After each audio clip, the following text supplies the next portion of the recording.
I knew something was wrong before anyone spoke.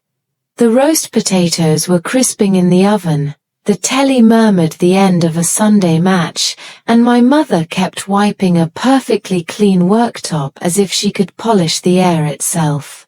My father stared too long at the garden through the French doors, jaw set, hands in pockets. My brother wouldn't meet my eyes. His knee jiggled under the table, the cutlery trembling in time.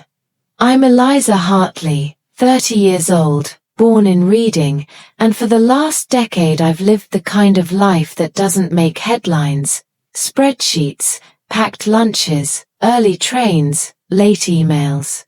I'm a senior financial analyst at a logistics firm off the M4 corridor. I saved quietly and relentlessly until the number in my account felt like a railing I could grip if the world lurched. £150,000. Every pound earned with careful choices. No car loan, a second-hand hatchback paid in cash, 3 holidays in 10 years, all off-season and all budgeted to the penny. Control wasn't a cage to me. It was a kindness to the future me who would one day need it. That night, the kindness was put on trial. Saturday. Mum poured gravy with a smile so tight it looked stapled on. Dad cleared his throat. And my brother, Callum, leaned forward, eyes shiny, palms open like a man about to perform a trick. I need help, he said, voice trembling in the gap between confession and command. I owe £100,000. Gambling. I'm in with people who won't wait. I need you to step in, Eliza. Your savings, and I'll need you to co-sign a remortgage to cover the rest. The words landed like a brick in my chest. My fork hovered, ridiculous in its ordinariness. For a heartbeat I was 9 again, holding up a math certificate that nobody looked at because Callum had scored a goal in the school match and there were streamers on the sideboard. My parents' faces, then and now, were the same shape. Fear for him, expectation for me. No, I said, the smallest word I own, the hardest to carry. I'm sorry, but, no. Dad's chair scraped. We're family, he said, voice rough. We help each other. Mum set the jug down, the click of china too loud. Eliza, love, you've always been sensible. You can fix this. Callum's jaw clenched. You're the only one who can. I felt the old choreography swirling round me, guilt like a shawl being draped over my shoulders. I placed my napkin down, hands steady if not my heart. My savings are my future, I said. They're not a safety net for a habit you won't control. The room cooled. Dad's eyes hardened. Sign, or you don't come back, he said, and Mum flinched as if she hadn't already typed the sentence into her phone before the potatoes were done. I left, keys in my fist, breath small and fast, walked to my little hatchback under the streetlight and sat with my forehead against the wheel until the shaking passed. At home, my flat in Caversham felt like a cocoon stitched from all my unglamorous decisions. The tidy bookcase, the second-hand rug, the ancient kettle that rattled cheerfully before it boiled. I changed passwords. I enabled two-factor authentication. I closed every ancient joint account that should have been buried with our childhood. I watched the familiar apps spit out the green tick of secured and tried to ignore the 21 missed calls arriving like waves against a seawall. Selfish. Cold. Ungrateful. You're tearing us apart. The words stacked on my lock screen like unpaid invoices. I made tea, hands remembering the ritual even as my mind clouded.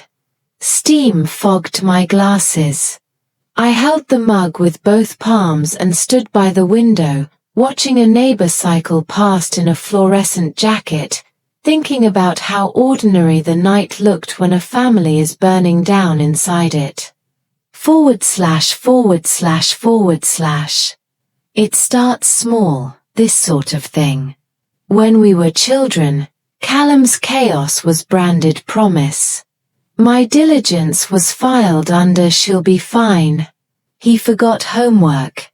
Teachers were charmed. I won a regional maths prize.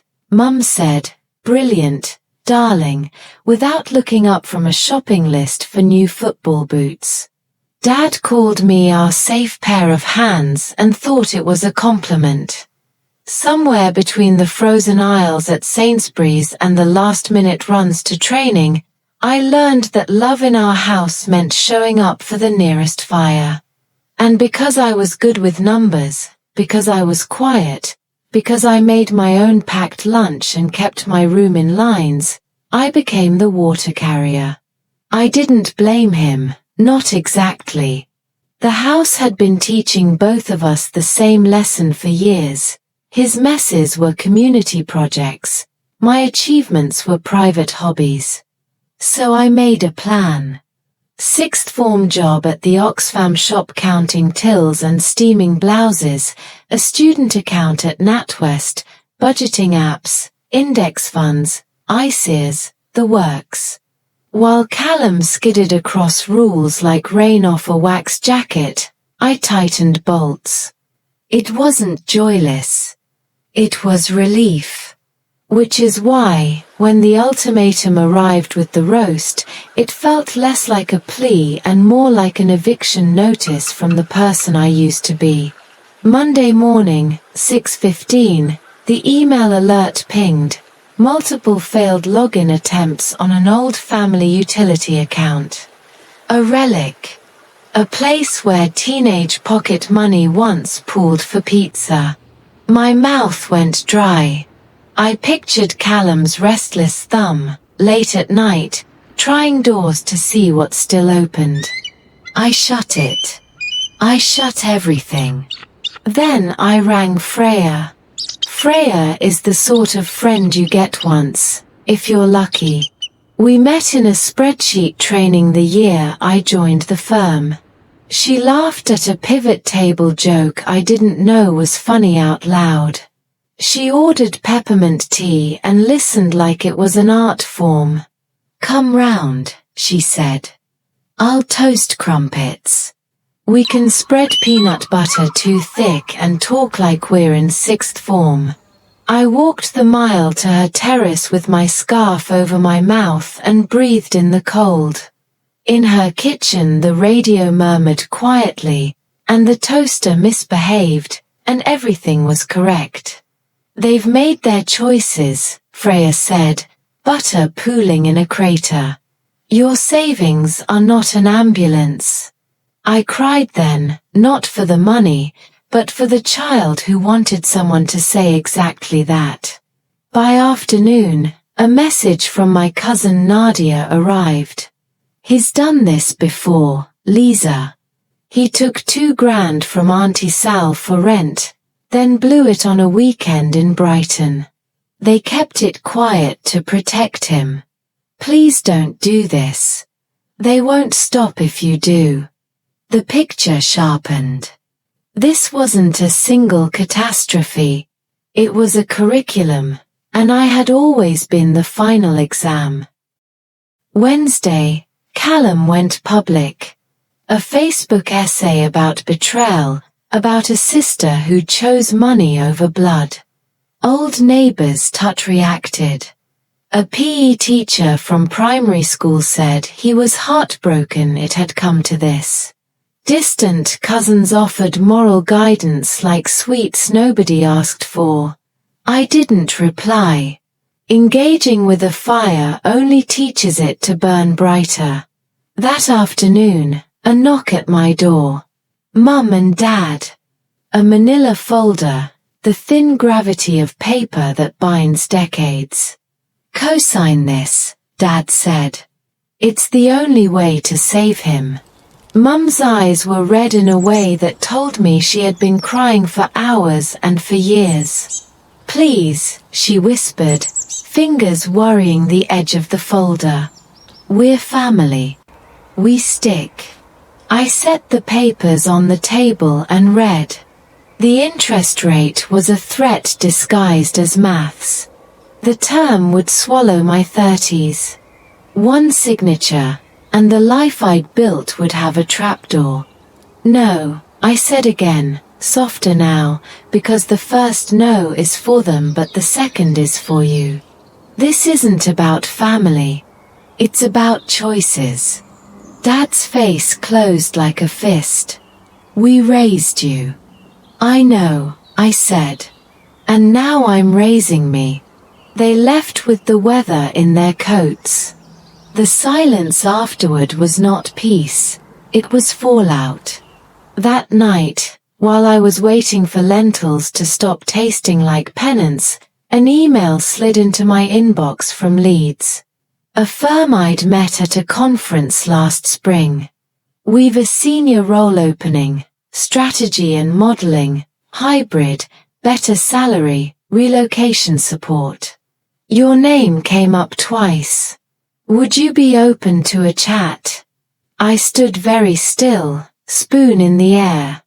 The city unspooled in my mind, the calls from the north, the river, the hum of a place that could be mine. The universe doesn't always send signs. Sometimes you've built a ladder so meticulously that, when an open window appears, you can step through it without looking down. Callum rang at midnight. "You think you're better than us," he hissed, voice thick with whatever the night had poured into him. "You're leaving me to drown." I kept my voice level. "I'm not your solution." He swore. I hung up. My hands were steady. In the morning I replied to Leeds. "Yes. .. Moving was less dramatic than I'd imagined. Life rarely provides a trumpet. I gave notice on my flat. Sold the car to a teacher with kind eyes. Cancelled a gym membership I'd been guilt-paying for 2 years. Boxed my life into 3 categories: keep, donate, let go. The last was the hardest and the most necessary.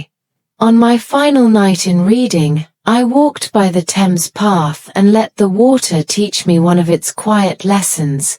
Something can flow without apology and still be gentle.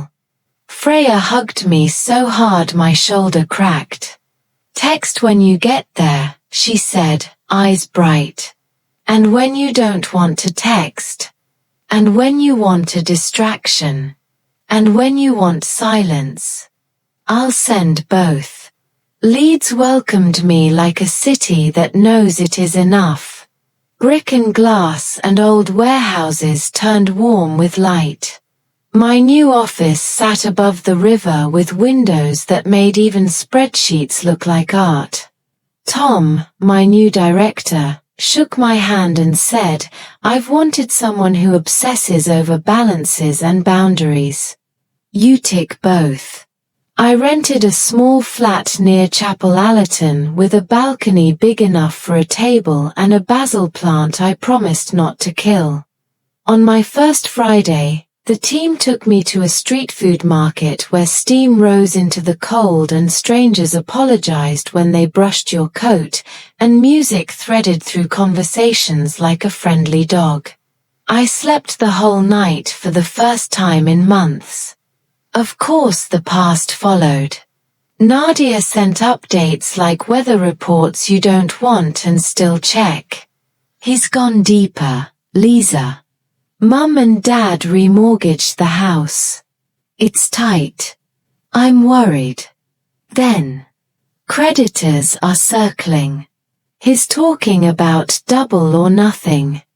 Then, months later, They've defaulted.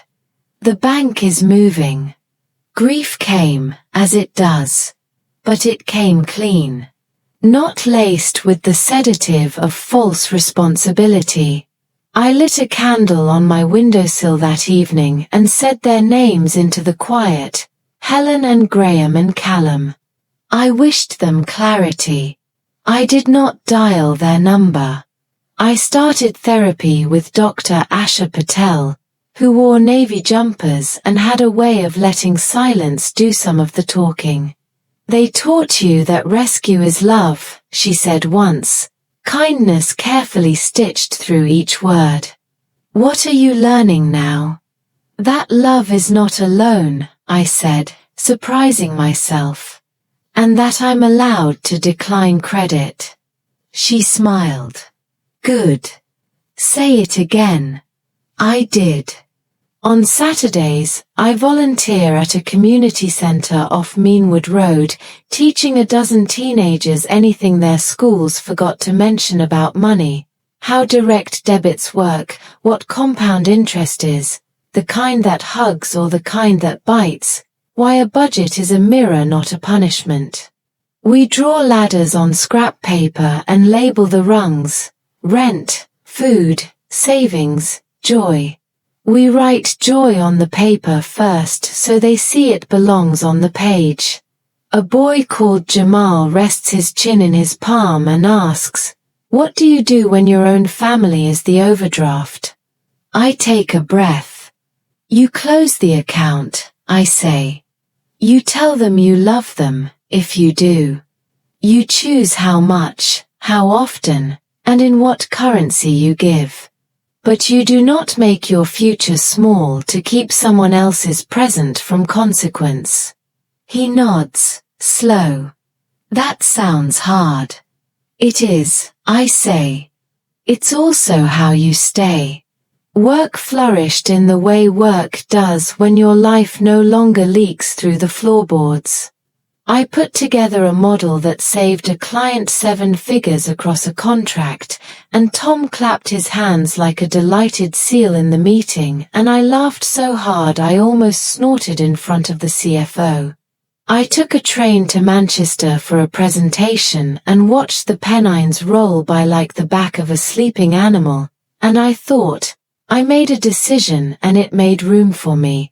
At home, I learned gentle rituals that cost little and paid well, batch cooking soups on Sunday night, watering the basil plant and apologizing to it when I forgot, reading in bed with the phone in another room, writing on a scrap of paper 3 things I did that were small and good, replied to Nadia kindly, walked when I didn't want to, put £200 into the ISA even though the headlines were loud.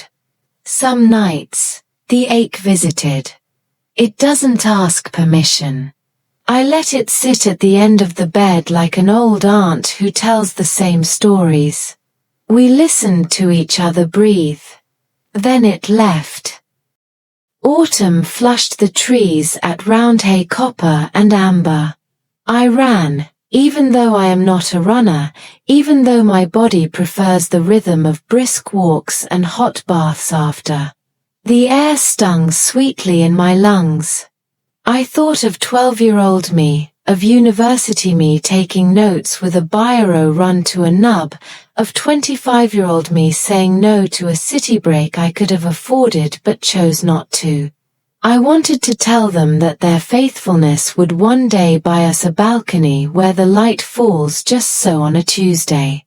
Nadia's final message about the house arrived on a rainy Wednesday.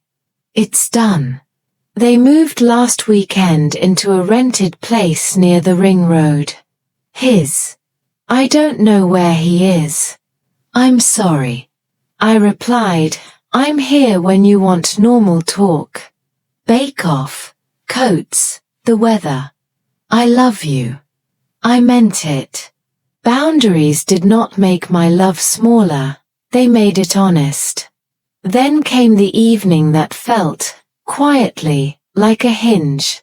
I stood in the community center after class, wiping numbers from the whiteboard. A girl, Saffron hovered with her backpack on one shoulder. I liked what you said, she mumbled, eyes on the floor. About joy belonging on the budget. Good, I said. Because otherwise what's the point? She glanced up. My mum says I'm selfish when I save for a camera. We need food. But I want the camera. I want to see things. I nodded. You can want both, I said. You can put 20 quid towards food this week and a fiver in the camera jar. The jar is a vote for your future. Tiny votes counted for is how elections are won. She smiled at that, just a little. I'll keep voting, she said. Even when Mum shouts. Especially then, I said. When she left, I leaned my forehead against the cool of the whiteboard and laughed quietly because if you don't laugh in a room that smells of dust and lemon cleaner, you might never learn how. There's a story my family tells about me now. I've heard the shape of it through mutuals. I abandoned blood. I chose money. I forgot where I came from. It comforts them to say it. Maybe one day they'll tire of the refrain. Maybe not. Here is the story I tell. I chose a life I can stand inside without apologizing for taking up space. I refused to turn my future into a bucket for someone else's fire. I still love the people who taught me the wrong equations. I just stopped using their maths. Sometimes I imagine writing to them. I don't send it. But the unsent letter exists because it is a private ceremony of truth. Dear Mum and Dad, thank you for the early bedtimes and the packed lunches and the way you clapped when I sang out of tune in year 2. Thank you for teaching me, by accident, that responsibility without reciprocity is not virtue but erosion. I have stopped eroding. This is not a punishment, it is a boundary. Boundaries are the shape of care that doesn't disappear itself. Love, Eliza. I fold it and put it in a drawer with batteries and plasters. The practical things that keep a life going. Tonight, Leeds hums. The neighbor upstairs is learning the trumpet and is currently, heroically, losing. The basil plant is alive. I have 2 clean mugs. My ISA contribution went through, and somehow that sentence makes me feel steadier than any motivational quote on the internet. I open the balcony door and let October in. If you're reading this, if you're standing in a kitchen where the gravy is thick with obligation and someone you love is asking you to set yourself on fire to keep them warm, here is what I know in my bones now. Breathe. Lock what must be locked. Name your numbers out loud and believe them. Find one person who speaks to your steady part and sit in their kitchen until you remember your name. Write a plan that is smaller than your fear and bigger than your guilt. Say no once. Say it again. Say it the 3rd time that teaches your bones their own names. Put joy on the budget first so you cannot erase it later. Choose a future that would make your younger self unclench. Then keep going. I close the balcony. The city quiets. My phone lights. A text from Freya. Train to Leeds Friday? I'll bring crumpets if you bring that ridiculous jam. I grin at the screen and type back, deal. And I've got the thick peanut butter. I rinse a mug. The sound is ordinary and holy. I turn off the light. And somewhere, in another house, a family still argues with itself about what help means. I let the sound fade like a radio tuned one station too far. I'm not an audience anymore. I'm, finally, living my own program. // I climb into bed and feel the shape of my life settle around me, earned, honest, enough. If I pray these days, it's simple and without bargaining.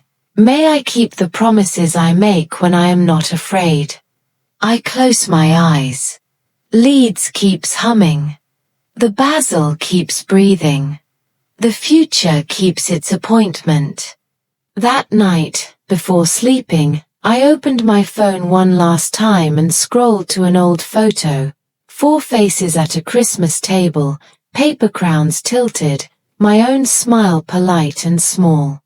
I stared at it for a long while, not with anger but with something quieter, acceptance.